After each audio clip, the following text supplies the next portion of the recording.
Jazar TV. Bismillahir Rahmanir Rahim. Alhamdulillahi Rabbil Alamin. Sallallahu wa sallama ala nabiyhi wa ala alihi wa sahbihi ajma'in wa ba'd. Namshukuru Mwenyezi Mungu Subhanahu wa Ta'ala kwa kuweza kutukutanisha tena katika kipindi chetu hichi cha Tunu za Wanazuoni kinacholetwa kwenu na Ibn Jazar TV. Niwape maamkizi mema kwa kusema salamu alaikum wa rahmatullahi wa barakatuh. Kipindi hichi leo hichi tutazungumza zaidi katika masala mazima ambayo yapo na tunaishi nayo katika nyakati na zama ambazo tupo. Leo hii biidhnillahi ta'ala, katika mwezi wetu huu, mwezi wa Shaaban, tukiwa tunaelekea kati na huku tukiwa tunatashawak, tuna hamu ya kuona namna gani tunaumaliza na tunaenda kuingia katika mwezi mtukufu wa Ramadhani. Tuelewe kwamba kubadilika kwa masiku, kurejea kwa zama, haya yote ni mambo ambayo yanapunguza au yanatuondosha sisi umri wetu katika hii dunia. Kwa maana hiyo, tusiwe watu ambao tunafurahia kwa zama au kuondoka kwa zama bila ya kuweka mazingatio yoyote. Mtume sallallahu alaihi wasallama katika kuzungumzia umuhimu wa zama na nyakati alisema hizi ni neema katika neema za Mwenyezi Mungu Subhanahu wa Ta'ala. Ni'matani maghbunun fihima kathirun minan nas, as-sihhatu wal faragh. Neema mbili watu wengi sana wanakuwa wanashindwa kuzitumia vizuri, wanashindwa kuishi nazo kifaida na kuwajengea mustakbali wao. Na hizi ni neema ambazo ni za afya, lakini pia ni neema za mtu kuwa na muda. Kwa muda unapokuwa unakuja, basi tunakuwa tunauangalia na tunakuwa tunahitaji kuutumia vizuri sana katika zile zama ambazo zipo. Mwenyezi Mungu Subhanahu wa Ta'ala amefadhilisha baadhi ya masiku juu ya masiku mengine, lakini amefadhilisha pia maeneo mengine, kama vile ambavyo alivyofadhilisha baadhi ya watu juu ya baadhi wengine, kwa maana kwamba amewafadhilisha wenye ilmu kuliko wale wasiokuwa na ilmu. Lakini pia Mwenyezi Mungu Subhanahu wa Ta'ala amefadhilisha watu katika riziki, wengine amewapa kidogo, wengine amewapa kingi. Kwa hiyo haya yote inabidi sisi tuyaingize katika akili zetu.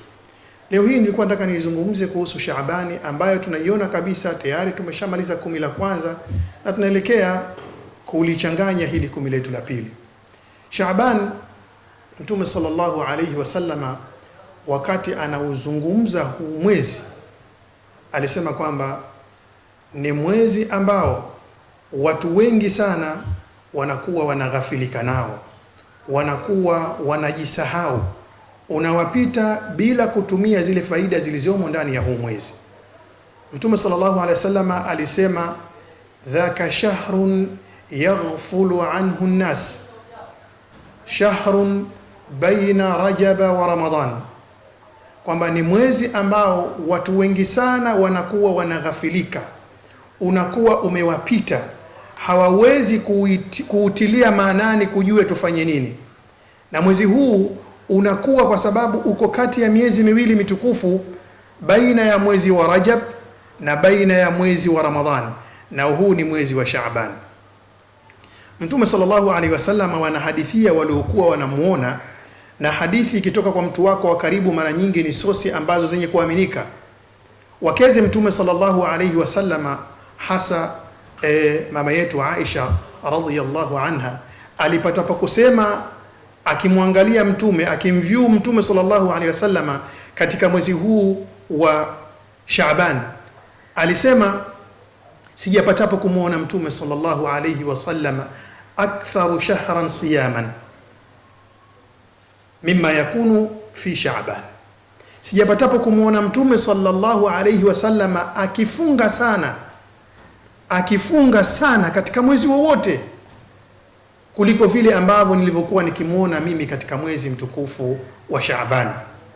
Na huu mwezi mtukufu wa Shaaban, hadithi nyingine inasema kwamba Mtume sallallahu alaihi wasallam kana ahabba ash-shuhuri ilayhi shahru Shaaban, katika miezi ambayo iliyokuwa ni miezi kipenzi kwa Mtume sallallahu alaihi wasallama, basi ni mwezi wa Shaaban. Kwa Mtume sallallahu alaihi wasallama wanasema hajapatapo kufunga muwasalatan, hajapatapo kufunga huku akiwa anaunganisha zaidi ya kwamba alikuwa anafunga Shaabani na Ramadhani.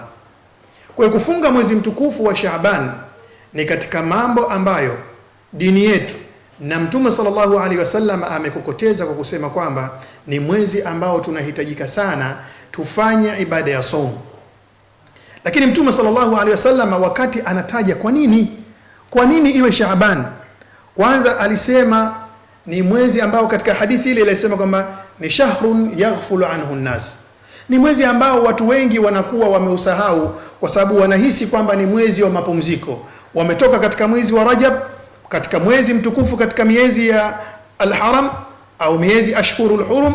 Kwa hiyo anaona bora apumzike katika Shaaban, alafu atakuja tena kufanya istinaf, kufanya kwamba kuanza tena kuresume akiwa ndani ya mwezi mtukufu wa Ramadhani. Kwa hiyo Mtume anatuambia kwamba katika mwezi huu watu wengi wanapojisahau, wewe mu'min wa kweli kabisa inatakiwa hizi awqat ghafalatin nas, muda ambao watu wanakuwa wanajisahau, wewe ndio inabidi sasa uchukue advantage, uchukue nafasi ya wewe kuutumia vizuri, kwa sababu watu wanapojisahau wewe unateka advantage. Lakini pia Mtume sallallahu alayhi wasallama katika mambo ambayo aliyoyataja mwezi huu, kwa nini anahimiza sana watu wapate kufunga au yeye alikuwa akifunga, anasema kwamba mwezi huu pia turfa'u a'malul ibad, zile amali za waja huwa ndio zinainuliwa, kwa maana zinapelekwa kwa Mwenyezi Mungu Subhanahu wa Ta'ala. Kwa hiyo akapata kusema, akasema fa uhibbu an turfa'a au an yurfa'a amali wa ana sa'im, basi napenda sana mimi wakati amali zangu zinapelekwa, zinahudhurishwa mbele ya Mwenyezi Mungu Subhanahu wa Ta'ala, inikute mimi nikiwa niko katika hali ya kufunga. Ukiangalia hapa hizi amal ambazo tunasema kwamba tunazihitaji katika mwezi wa Shaabani tuzifanye kwa wingi, kwa sababu ndio tunakuwa tumefunga na Mtume alisema hivyo. Hizi amali zinakuwa zina wakati wake, yani wakati wa kupelekwa ripoti. Hizi ripoti kwa Mwenyezi Mungu Subhanahu wa Ta'ala zinakwenda kila siku. Alipatapo kusema Mtume sallallahu alaihi wasallam, yataaqabuna fikum malaika, malaika wanapeana zamu kwenu. Kuna wale wanaokuja wanalala na nyinyi, yabituna fayusalluna alfajra wal asra, kisha wanakwenda wanapeleka hizi amali kila siku. Wakifika kule, katika hadithi inasema Mwenyezi Mungu Subhanahu wa Ta'ala yasaluhum, anawauliza hawa malaika.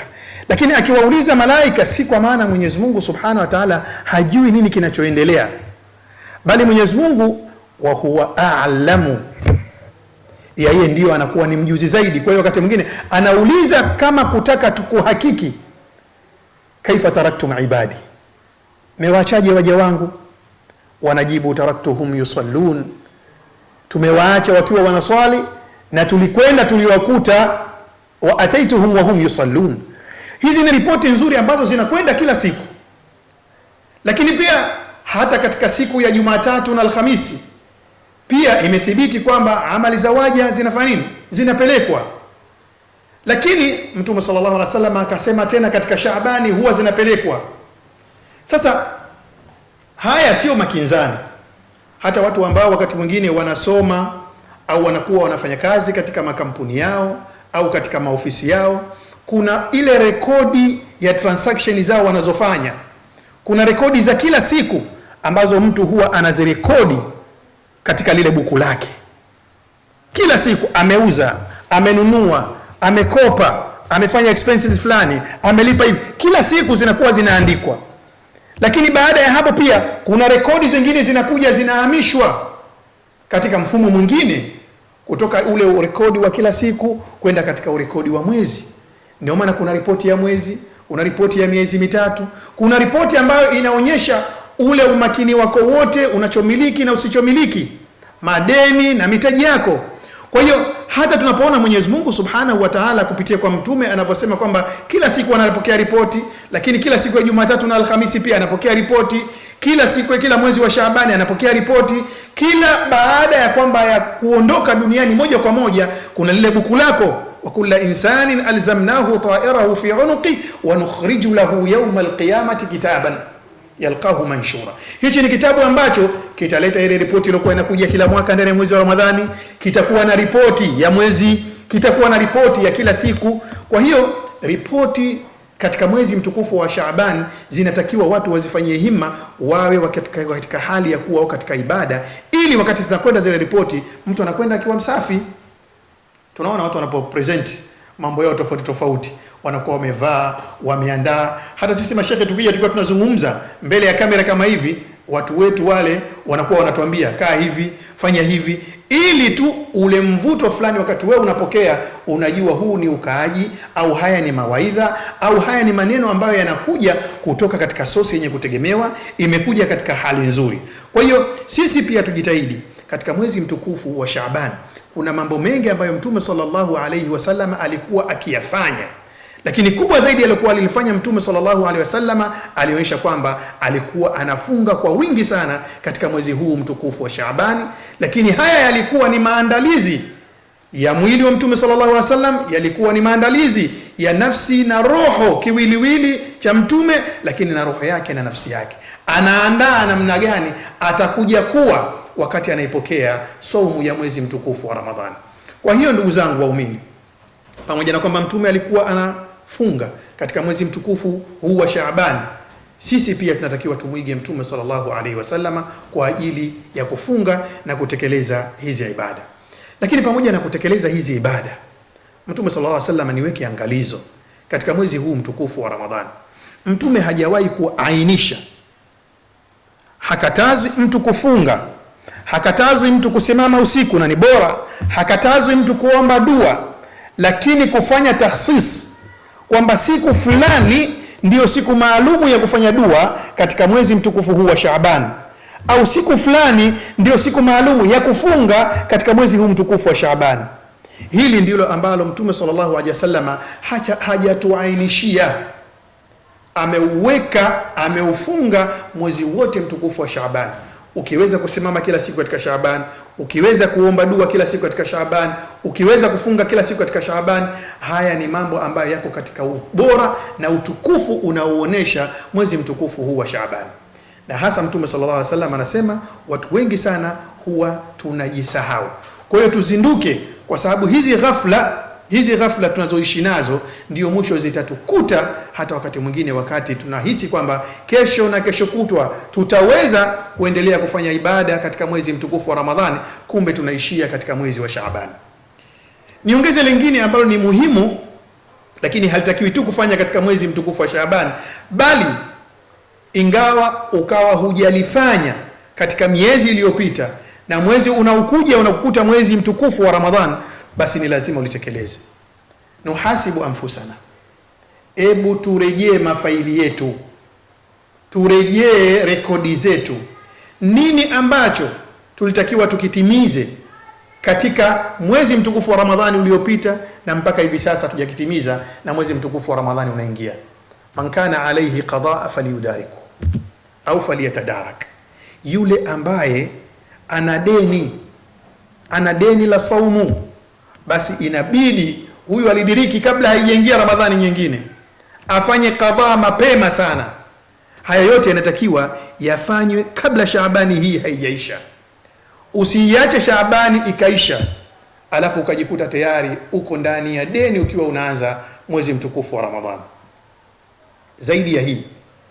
Zaidi ya hii katika kuandaa mazingira mazuri ya mwezi mtukufu wa Ramadhani, saumu hii inatujenga kinafsi, tunakuwa karibu na Mwenyezi Mungu. Saumu inatujenga kimwili, kwa maana unapata mazoea, kichwa chako kinakuwa kinapokea, mwili wako unakuwa unapokea, manaa zako, nguvu zako, immunity zako zinakaa pamoja. Saumu ni junna, zinakujenga wewe, huwezi kutikisika katika mwezi mtukufu wa Ramadhani. Lakini pia zaidi ya yote, ambayo inatakiwa sisi waja tuweze kujipanga zaidi ni kuwahi muda, ni kuwahi muda ambao umebaki ndani ya wiki 2-3 kabla ya kuingia mwezi mtukufu wa Ramadhani. Tuangalie wenzetu ambao tunaelekea kufunga nao.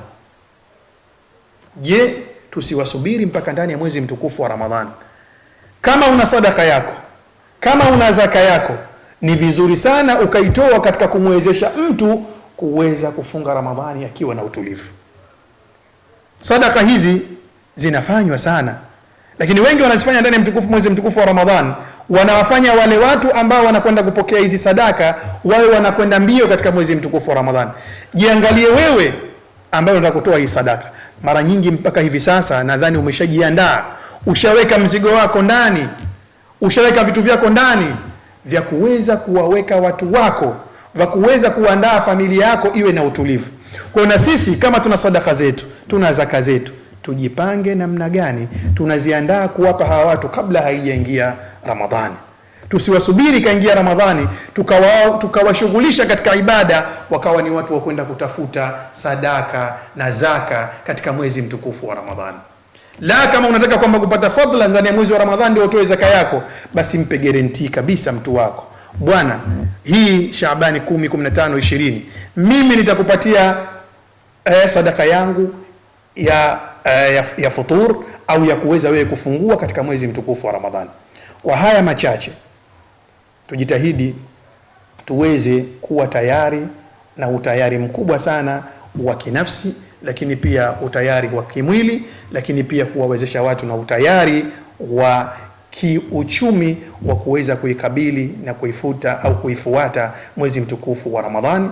Na kikubwa zaidi Mtume sallallahu alaihi wasallam alikuwa akifanya katika mwezi huu wa Shaabani bila ya kujisahau kwa kuweza kufunga, lakini pia kwa kuweza kutoa sadaka, lakini pia kwa kuweza kusimama visimamo, lakini bila ya kufanya takhsisi ya siku maalum. Tumuombe Mwenyezi Mungu Subhanahu wa Ta'ala tuweze kuitumia vizuri haya masiku ambayo yamebaki katika mwezi mtukufu huu wa Shaabani, na tuweze kuwa tayari kwa kupokea mwezi wetu wa Ramadhan. Wabillahi tawfiq. Jiunge nami na wengine katika kipindi chetu hichi cha Tunu za Wanawazuoni hapa hapa katika TV yako maarufu ya Qur'an, Ibn Jazari TV. Wassalamu alaikum wa rahmatullahi wa barakatuh, wal afu minkum.